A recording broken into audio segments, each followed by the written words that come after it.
Spiritual Materialism.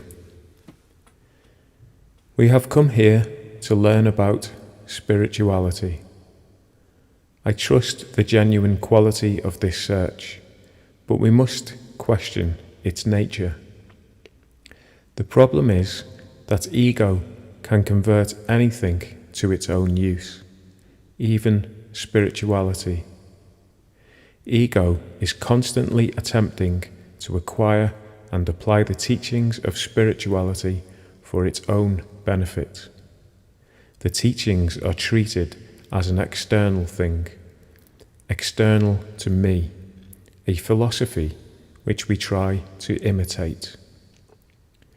We do not actually want to identify with or become the teachings. So, if our teacher speaks of renunciation of ego, we attempt to mimic renunciation of ego. We go through the motions, make the appropriate gestures. But we really do not want to sacrifice any part of our way of life. We become skillful actors, and while playing deaf and dumb to the real meaning of the teachings, we find some comfort in pretending to follow the path. Whenever we begin to feel any discrepancy or conflict between our actions and the teachings, we immediately interpret the situation in such a way that the conflict is smoothed over. The interpreter is ego in the role of spiritual advisor. The situation is like that of a country where church and state are separate. If the policy of the state is foreign to the teachings of the church, then the automatic reaction of the king is to go to the head of the church, his spiritual advisor, and ask his blessing.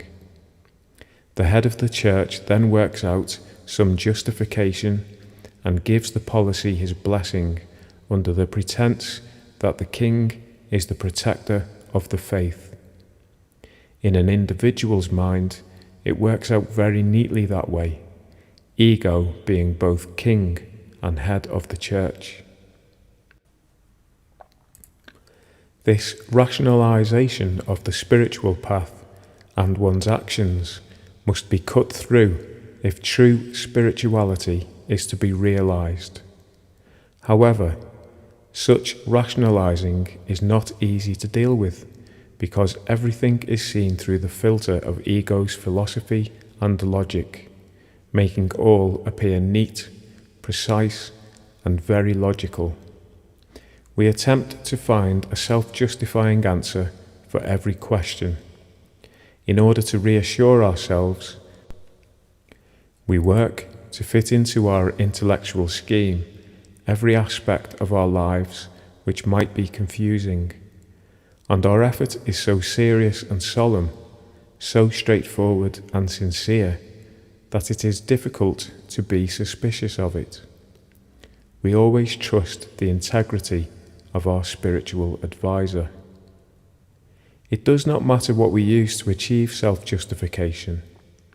The wisdom of sacred books, diagrams or charts, mathematical calculations, esoteric formula, fundamentalist religion, depth psychology, or any other mechanism. Whenever we begin to evaluate, deciding that we should or should not do this or that, then we have already associated our practice or our knowledge with categories, one pitted against the other, and that is spiritual materialism, the false spirituality of our spiritual advisor. Whenever we have a dualistic notion, such as, I am doing this because I want to achieve a particular state of consciousness, a particular state of being, then automatically we separate ourselves from the reality of what we are. If we ask ourselves, what is wrong with evaluating, with taking sides? The answer is that when we formulate a secondary judgment, I should be doing this and should avoid doing that, then we have achieved a level of complication which takes us a long way from the basic simplicity of what we are. The simplicity of meditation means just experiencing the ape instinct of ego. If anything more than this is laid onto our psychology, then it becomes a very heavy, thick mask, a suit of armour. It is important to see that the main point of any spiritual practice is to step out of the bureaucracy of ego. This means stepping out of ego's constant desire for a higher, more spiritual, more transcendental version of knowledge, religion, virtue, judgment, comfort, or whatever it is that the particular ego is seeking. One must step out of spiritual materialism. If we do not step out of spiritual materialism, if we in fact practice it, then we may eventually find ourselves possessed of a huge collection of spiritual paths. We may feel these spiritual collections to be very precious. We have studied so much. We may have studied Western philosophy or Oriental philosophy, practiced yoga, or perhaps have studied under dozens of great masters. We have achieved and we have learned. We believe that we have accumulated a hoard of knowledge, and yet, having gone through all this, there is still something to give up. It is extremely mysterious. How could this happen? Impossible. But unfortunately, it is so. Our vast collections of knowledge and experience are just part of ego's display, part of the grandiose quality of ego. We display them to the world and, in so doing, reassure ourselves that we exist, safe and secure as spiritual people. But we have simply created a shop, an antique shop. We could be specializing in Oriental antiques, or medieval Christian antiques, or antiques from some other civilization or time, but we are, nonetheless, running a shop. Before we filled our shop with so many things, the room was beautiful. Whitewashed walls and a very simple floor with a bright lamp burning in the ceiling. There was one object of art in the middle of the room, and it was beautiful. Everyone who came appreciated its beauty, including ourselves. But we were not satisfied, and we thought, since this one object makes my room so beautiful, if I get more antiques, my room will be even more beautiful. So we began to collect, and the end result was chaos. We searched the world over for beautiful objects. India, Japan, many different countries, and each time we found an antique. Because we were dealing with only one object at a time, we saw it as beautiful and thought it would be beautiful in our shop. But when we brought the object home and put it there, it became just another addition to our junky collection. The beauty of the object did not radiate out anymore because it was surrounded by so many other beautiful things. It did not mean anything anymore. Instead of a room full of beautiful antiques, we created a junk shop. Proper shopping does not entail collecting a lot of information or beauty, but it involves fully appreciating each individual object. This is very important. If you really appreciate an object of beauty, then you completely identify with it and forget yourself. It is like seeing a very interesting, fascinating movie and forgetting that you are the audience. At that moment, there is no world. Your whole being is that scene of that movie. It is that kind of identification, complete involvement with one thing.